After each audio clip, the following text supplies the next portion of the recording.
Ja, vi har så fået stillet en problemformulering, som lyder, kan og skal EU løses? Vi har fået stillet en problemformulering, som lyder, kan og skal EU løse Europas flygtningeproblem?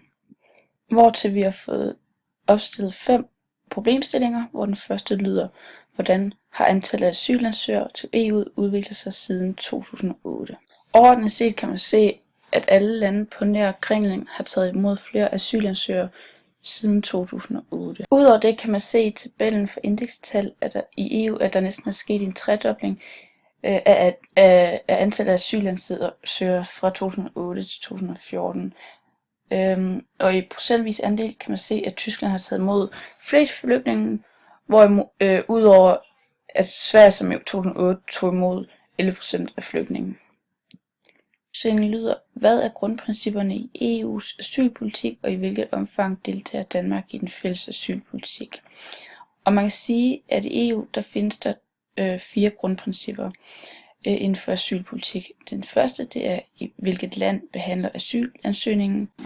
Ja, og det er reglerne i Dublin-forordningen, der bestemmer, hvilket land der er ansvarlig for at behandle asylansøgerens ansøgning.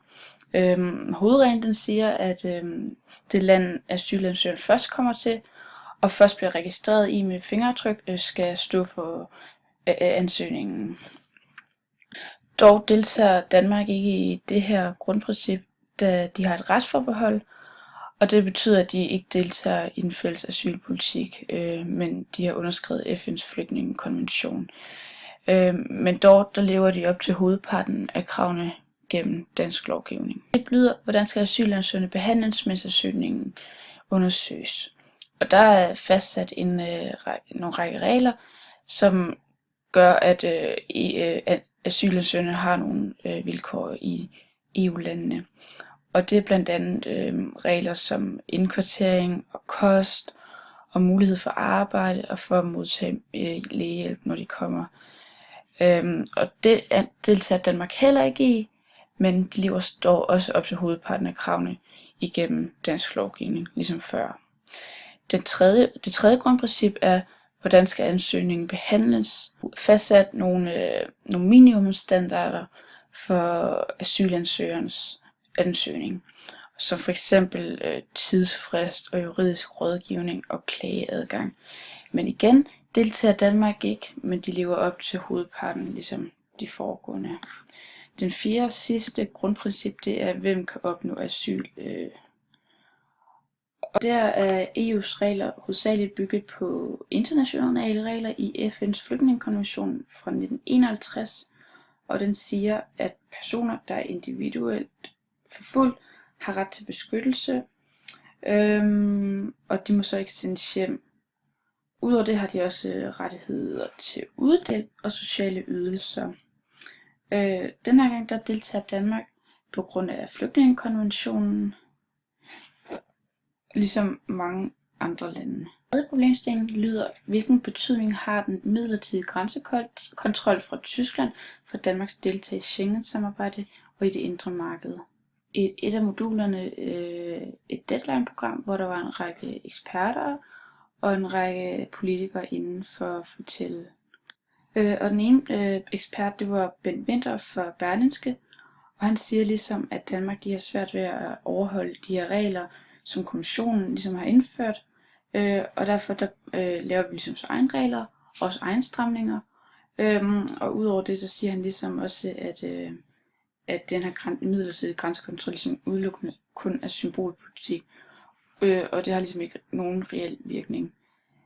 Den anden ekspert, som var inde, det var Rebecca Adler Nissen, og hun siger ligesom, at den her midlertidige grænsekontrol er i orden, men at de rigtige problemer, de skal ligesom løses nede ved de ydre grænser. For deadline-programmet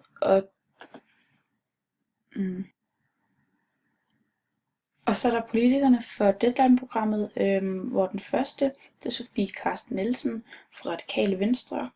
Hun mener derimod, at grænsekontrol det ikke løser noget som helst, der ligesom stopper al vækst. Og hun siger også, at så er der politikerne for deadline-programmet, og den første det er Sofie Carsten Nielsen for Radikale Venstre. Hun mener derimod, at grænsekontrol ikke løser noget som helst, og så er der politikerne fra Deadline-programmet, og den første det er Sofie Carsten Nielsen for Radikale Venstre.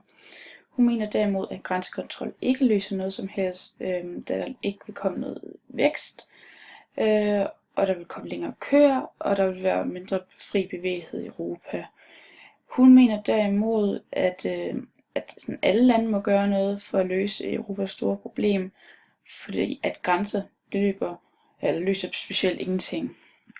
Som er inde i Deadline-programmet, det er Anders Prinbæl Vistisen fra Dansk Folkeparti, og han mener, at den midlertidige grænsekontrol er en lightudgave, da Dansk Folkeparti ligesom ønsker en permanent grænsekontrol, hvorimod at Sofie Carsten Nielsen ikke mente, at grænsekontrol og vækst ligesom hørte sammen. Der mener han ligesom noget andet. Han siger, at grænsekontrol og vækst ligesom hører sammen, og der har han ligesom taget et eksempel for England. Men ligesom Sofie Carsten Nielsen og eksperterne, så mener han også, at Schengen er brudt sammen, og det ligesom skal ned og forstærke de ydre grænser, hvis der skal ske noget med hensyn til flygtningestrømmen. Og den fjerde problemstilling lyder, hvilken betydning får EU's beslutning om omfordeling af asylansøgere og EU's flygtningeaftale med Tyrkiet fra november 2015 for antallet af asylansøgere i Europa.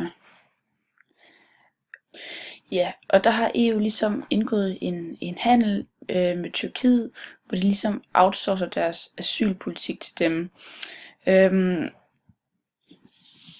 Og den her aftale, den går ligesom ud på, at der skal komme et tættere samarbejde mellem EU og Tyrkiet. Kort fortalt så går aftalen ud på, at EU betaler 3 milliarder euro til Tyrkiet, som de ligesom kan bruge til støtte til flygtningecenter. Som tak for det, der får de tyrkiske borgere visum til at rejse frit rundt i Europa. Udover det, så hvis i den her aftale, så lyder EU har ligesom indgået en aftale med Tyrkiet, hvor de ligesom outsourcer deres asylpolitik til dem. Ja, og kort fortalt, der går aftalen ud på, at EU betaler 3 milliarder euro til Tyrkiet, som de ligesom kan bruge til støtte til flygtningecentrene. Som sagt, der får de tyrkiske borgere så visum, så de kan rejse frit rundt i Europa. Svækket af flygtningestrømmen, at de ligesom ikke magter den her opgave mere. Så, og den græske migrationsforsker Angeliki Dimitriadis mener, at planen er politisk svag, fordi at Tyskland ligesom er det eneste land, der ligesom er til at bakke op af den her planen. Ja. Udover det var der for ikke længe siden en afstemning om omfordelingen af de 160.000 flygtninge, hvor det blev ja, men mange af de østeuropæiske lande stemte ligesom nej til den her omfordeling. Som var et flertal for den her omfordeling, så skal de alligevel være med. Men fordi at Danmark ligesom har det her retsforbehold, kan de ligesom stå ude for den her flygtningekvotering, men alligevel har Danmark ligesom sagt ja til at tage imod 1000 flygtninge. Så problemstillingen lyder, kan EU løse flygtningeproblemet, eller vil det splitte de europæiske lande og true samarbejdet for dem? For at løse det her flygtningeproblem, men fordi der ligesom er så stor uenighed blandt landene i, hvordan man ligesom skal håndtere det her problem. Men en ting er sikkert, det er, at det er kun muligt at løse det her problem, hvis landene ligesom arbejder sammen. Man argumenterer for, at den intergovernmentalistiske integrationsteori er i stand til at beskrive situationen i EU lige nu, da mange af EU-medlemslandene ligesom prioriterer deres egen interesse højere end at løse det her problem. Mange af EU-landenes hovedmål, det er ligesom at beskytte landets egen sikkerhed og selvstændighed, og det er ligesom også derfor, at den her EU-skepsis ligesom er så udbredt rundt omkring i Europa. Og det er ligesom den her integrationsteori, som ligesom beskriver EU bedst lige nu. Centraleuropa mangler vilje til at redde Schengen, beskriver godt EU lige nu. Artiklerne siger,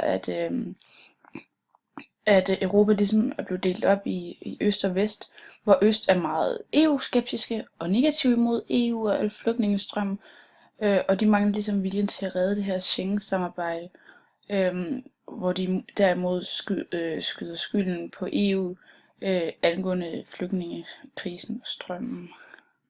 Denne negative EU-skepsis ses tydeligt i Østeuropa, blandt andet i Ungarn, hvor de har valgt at sætte et 170 km langt hegn op på grænsen mellem Ungarn og Syrien for at holde asylansøgerne tilbage, fordi de ikke mener, at de har ressourcerne til at ligesom at have dem her.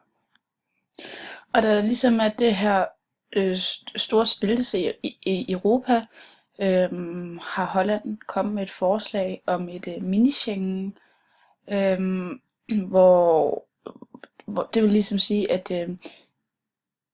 at de her medlemslande, som ligesom er villige til at samarbejde om flygtningestrømmen og de konsekvenser, der ligesom vil komme ved de åbne og frie grænser, de kan ligesom være med i det her mini-Schengen-projekt, som de ønsker at lave, da der er så stor skeptisk imod det hele.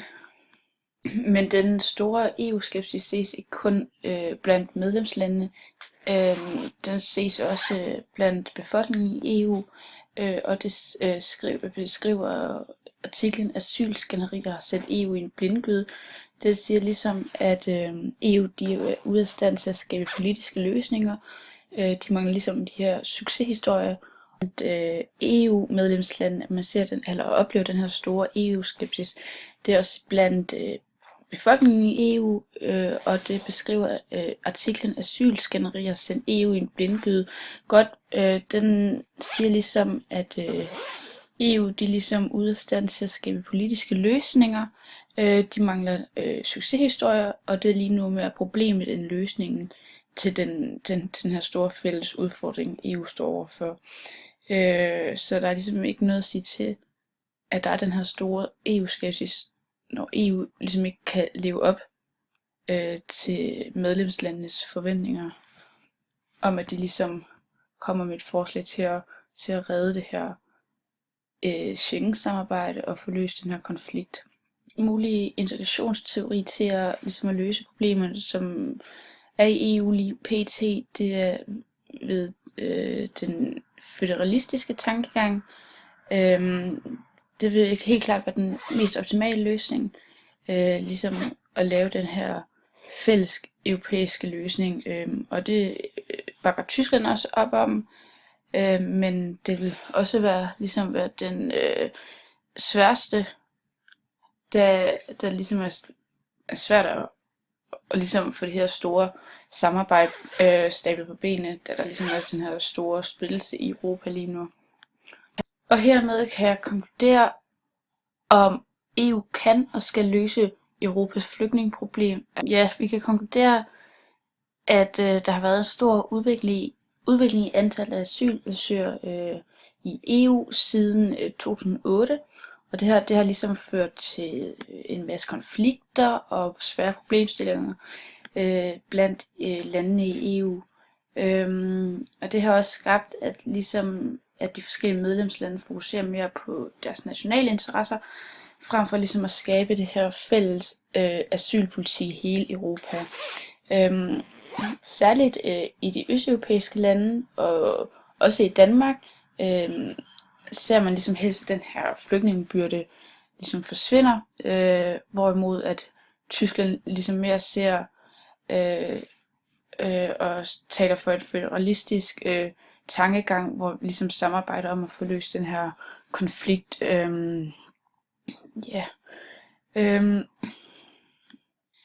Derudover der har flygtningekonflikten ligesom også medført, at der ligesom i flere lande er blevet indført den her midlertidige grænsekontrol, og det har ligesom sat det her Schengen-samarbejde under pres.